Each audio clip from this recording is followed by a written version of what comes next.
चलिए इस वक्त आपको बता दूं, आतंकियों को मारने के लिए जो ऑपरेशन शुरू हुआ है, अमित शाह अब से कुछ ही देर में पहुंचने वाले हैं। हाई लेवल अधिकारियों के साथ मीटिंग होने वाली है। हमारे पॉलिटिकल एडिटर देवेंद्र पराशर के साथ इस ऑपरेशन को लेकर कुछ अपडेट हासिल हुआ है। देवेंद्र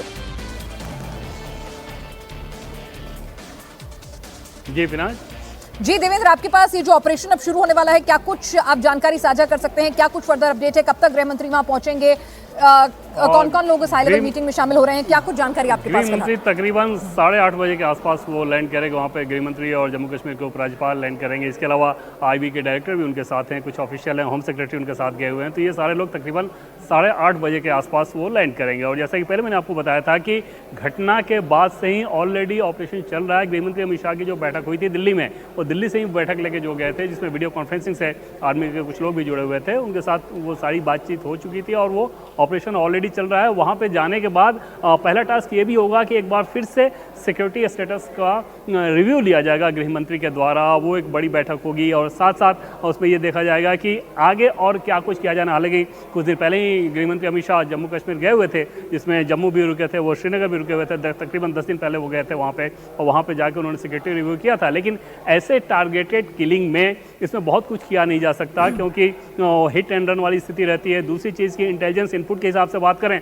तो अप्रैल के महीने का जो एक रूटीन इनपुट ज़्यादा कहा जा सकता है, उसमें स्पेसिफिक ये नहीं था और हो भी नहीं सकता था कि पहलगाम में अगर टारगेटेड किलिंग करना हो तो इसका इंटेलिजेंस इनपुट इतना आसान काम नहीं था। और उस लिहाज से कहा जा सकता है कि कैसे और ज़्यादा बेहतर तरीका से इंटेलिजेंस इनपुट का सिस्टम बनाया जाए, उस इन सारे पहलुओं पर निश्चित तौर पर बात होगी। क्योंकि ये एस्टेब्लिशमेंट को समझ में आ रहा है कि वो बहुत फ्रस्ट्रेटेड हैं और ऐसी घटना को अंजाम देने की इस निर्मम हत्या का, इस तरह की कायराना हरकत का जवाब देना होगा, जल्द देना होगा देवेंद्र। क्योंकि जिस तरह से अभी कुछ वक्त बाद जो है 3 जुलाई के आसपास से अमरनाथ की यात्रा भी शुरू होने वाली है और जिसमें बड़ी तादाद में श्रद्धालु वहां पहुंचते हैं, उसको लगातार वो एक थ्रेट में रहती है। और ये पीक टूरिस्ट सीजन है, तो टूरिज्म और टूरिस्ट का विश्वास वापस लाना, अमरनाथ यात्रा की सिक्योरिटी को बहाल करना, एक स्ट्रांग मैसेज देने की कहीं ना कहीं जरूरत है और जिसके लिए सरकार जुट भी गई है।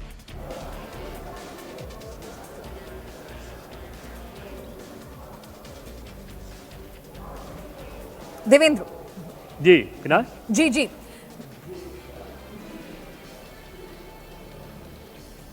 देवेंद्र, हम कह रहे हैं कि जिस तरह से अमरनाथ यात्रा भी शुरू होने वाली है, श्रद्धालुओं का कॉन्फिडेंस वापस आए। ये पीक टूरिज्म सीजन है, टूरिज्म फिर से घाटी की तरफ रुख करें। उस कॉन्फिडेंस को वापस लाने के लिए कुछ स्ट्रॉन्ग प्यूनिटिव एक्शन सरकार को दिखाना होगा ही। बिल्कुल बिल्कुल। 2-3 पैरामीटर्स पे टूरिस्ट के हिसाब से अगर बात करें तो 2-3 पैरामीटर्स पे बड़ा चैलेंज है। एक तो ये कि ये उस रूट पे हमला हुआ है जो कि ठीक 2 महीने बाद तकरीबन अमरनाथ यात्रा शुरू होगी और इस रूट पे ऐसा अटैक, हालांकि इसके पहले भी जब वो कोशिश करते थे आतंकी, तो वो अनंतनाग वाले इलाके में कोशिश करते थे कि उस साइड में कुछ कर दिया जाए। पहलगाम वाले रूट पे ऐसा नहीं होता था कि इस रूट पे ये चीज़ किया जाए, तो वो एक चैलेंज रहेगा। दूसरी चीज़ ये कि टूरिस्ट, अगर देश के टूरिस्ट की बात कर लें तो जिस प्रकार से पिछली बार रिकॉर्ड बना था, जब पूरे ओवरऑल जम्मू कश्मीर की बात करें तो 2.5 करोड़ के आसपास था।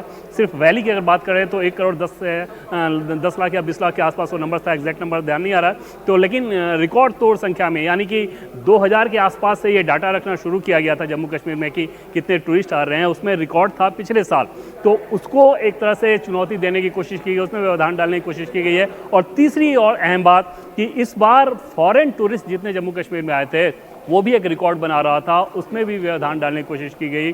तो ये सारे चैलेंजेस ज़रूर रहेंगे गवर्नमेंट के पास, सिक्योरिटी एस्टेब्लिशमेंट के पास, प्रशासन के पास, और उसको बखूबी पूरा किया जाएगा। जैसे आपको अच्छी खबर मिलनी शुरू होगी कि कैसे कैसे आतंकवादियों को न्यूट्रलाइज किया जा रहा है, तो उसके बाद से लोगों को ये भरोसा होना शुरू होगा कि इस प्रकार की घटना ठीक है कि टारगेटेड किलिंग करके एक कायराना हरकत उन लोगों ने कर दी, लेकिन ऐसा नहीं है कि जम्मू कश्मीर में कोई समस्या है। ओवरऑल जम्मू कश्मीर की बात करें तो बहुत शानदार है। और जम्मू कश्मीर के लोगों की अगर बात करें तो खासतौर पे कश्मीर वैली में आज अगर कोई सर्वे करा ले तो वहाँ पे समझ में आ जाएगा कि कश्मीर के लोगों में कितना ज़्यादा गुस्सा है पाकिस्तान के इन आतंकवादियों के द्वारा। महज मुट्ठी भर लोग ऐसे होंगे जो कि उनको फैसिलिटेट किए होंगे, जिन्होंने उनकी मदद की होगी।